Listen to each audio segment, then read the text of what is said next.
And also in prison, yes, in prison, another one of Putin's close buddies, Jeffrey Epstein, tragically hanged himself. Oh, now there's quite a lot more to talk about. Throughout many long centuries, they've been used to gorging their bellies with the raw flesh of humans and their pockets with stolen, ill-gotten wealth. Check the cow mood. Who is Jeffrey Epstein? Briefly, an American officially recognized sex offender. The Epstein files, those very ones. That's more than 6 million pages of documents. Just imagine, 6 million pages of documents, images, videos, which in fact describe not only Epstein's own sexual crimes, but also those of his world-famous friends, many of whom are politicians. And so, in the new batch of documents in the Epstein case, Putin is mentioned 1,055 times.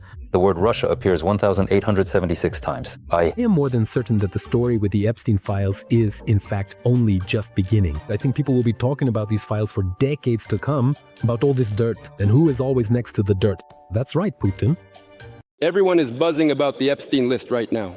For those who don't know, let me explain. There was a rich man in America who set up a real den for the elite with minors on his private island. That's true. But first of all, there are rumors that Epstein worked, attention, with the Russian special services, so to speak, under their cover. American financier Jeffrey Epstein collaborated with Russian intelligence to collect compromising material on influential politicians and businessmen. And he got this compromising material on the powerful more than once. Epstein did this under the Kremlin's wing, using sex-related compromat. And that's a whole separate story. And the Russian special services used Epstein as part of the honey trap operation. The essence of this operation was to create conditions in which the target would enter into an intimate relationship with a planted individual, and their actions and conversations would be recorded. Further blackmail allowed Epstein or Russian intelligence agents to obtain the necessary information or cooperation from the politicians and businessmen being blackmailed. And here it's important to note that sex-related compromat is actually a very old KGB tactic, first Soviet and now Russian as well. Back in the Soviet Union, by the way, even Western ambassadors would get caught on this hook. And in modern Russia, here's a textbook example, this story. From 1999, involving then Prosecutor General Yuri Skuratov. You are about to see a man who looks very much like the official Prosecutor General of the Russian Federation government, in the company of professional call girls. You see, on the one hand, as people often say, this whole situation is really all about me. But the honest truth of the matter is, well, this old recording tape, it is actually of incredibly poor and grainy quality. Look, we're not interested in Skuratov's moral character right now. I won't bother you with the intricacies of Russian politics of the late 90s. Who benefited from finding compromat on Skuratov? Me? Of course, it is a bit awkward. That is enough. I did not enjoy it. It's a secret for me. Why is it a secret? It was played out for me? What matters is something else. It was the FSB that released this scandalous video back then in 1999. And who was heading the FSB 27 years ago? That's right, a still young but no less nasty and vile little Putin. That's him. My opinion on this matter is well known. It matches the opinion of the president and the prime minister of the country. Yuri Ilyich should resign. Yes, sex-based compromat is an old topic, a long-standing one, Putin's signature style. It's sickening to watch this hypocrisy. Shameful. Shameful isn't even the right word, especially when it comes to the cooperation, let's say, between the Kremlin and Epstein. Epstein's honey trap. Maybe that was Putin's idea? That's a whole separate kind of craziness. What exactly did it involve? This beautiful hotel you're seeing on your screens right now at first glance looks like some kind of fancy hotel. But don't jump to conclusions just yet. What happened on this island will shock you. It was a trap for girls created by billionaire Epstein for his friends, politicians, billionaires, celebrities. The island of the financial genius was an operational center where girls were brought for years. Many of them were not even 14, they were promised a future, but in return were forced to serve the guests.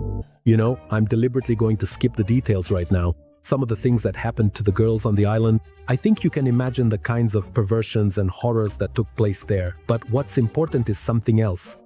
They say that among these girls, there were a lot of Russians. They were the majority. You see, Putin did not and does not spare his ladies. Everyone knows what really happened on Epstein Island. But few people know how those specific girls from Russia ended up there. Well, why do few people know? Now this scheme will become crystal clear. Now listen. Among Epstein's new files, there was also a letter mentioning the Russian modeling agency Storm from Krasnodar and a certain girl named Raya. This was noticed by a local journalist, Andrei Koshek. The author of the letter that Epstein received reports that a month ago he spoke via FaceTime with the founder of this Krasnodar agency, and the founder told him that Raya speaks English very well and is smart. Just imagine this, a Krasnodar modeling agency on Putin's orders is delivering girls to Epstein's islands. It's enough to drive you crazy. Did Kabaeva ever visit Epstein as a guest? What do you think? Write your thoughts.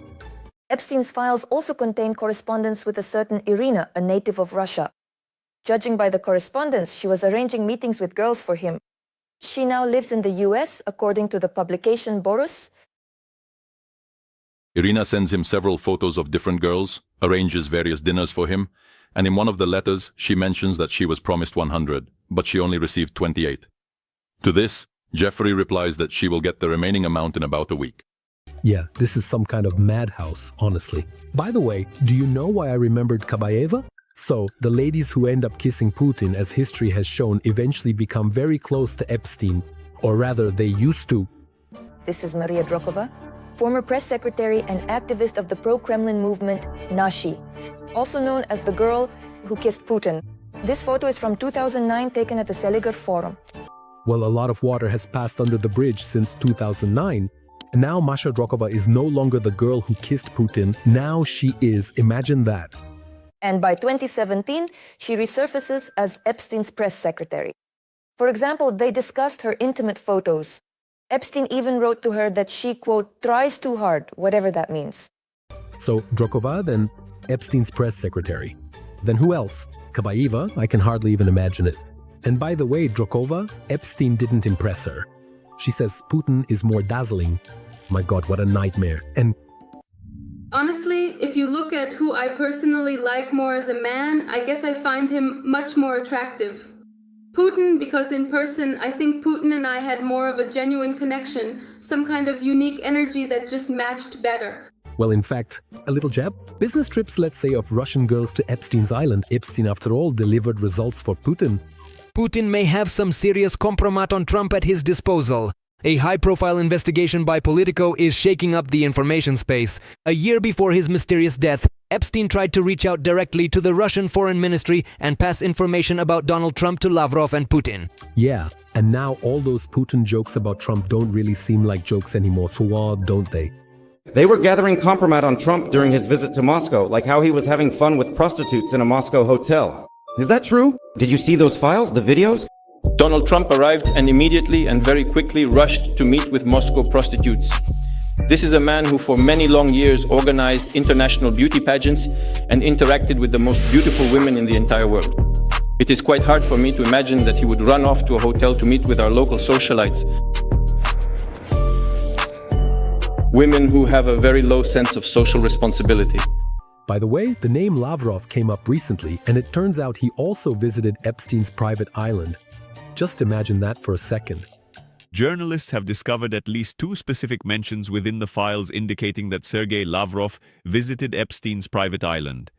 In May 2016, Epstein wrote to his assistant Nicholas Visby that after another wild party, he was truly amazed by Sergei Lavrov's particular preferences. And he further described him as being devilishly hungry and a real powerful Russian stallion. My God, that's it. We've hit rock bottom. Seriously, how much lower can it go? Turns out it can go lower. This is the Kremlin after all. Do you remember that very Krasnodar agency that supplied girls to Epstein's island? It turns out that Lavrov in this whole setup played the role of a matchmaker. If you can even imagine or comprehend that. A supplier of young dolls. Lavrov showed up in Epstein's files. Among the 3 million documents published by the US Department of Justice, there is material about the Krasnodar youth agency Storm Models, which Epstein mentions dozens of times in his correspondence, using phrases like, "The goods are not old." Lavrov personally recommended Borisenko and her dolls. The girl is top quality. God, Sodom and Gomorrah. Seriously, Lavrov is a supplier of girls for Epstein. Well, you have Putin after all. Go ahead and play your games over there. Guilt? That's it. At least we're used to this by now. If I had a horse, that would be truly remarkable. If the horse had me, I'd most likely collapse and drop dead.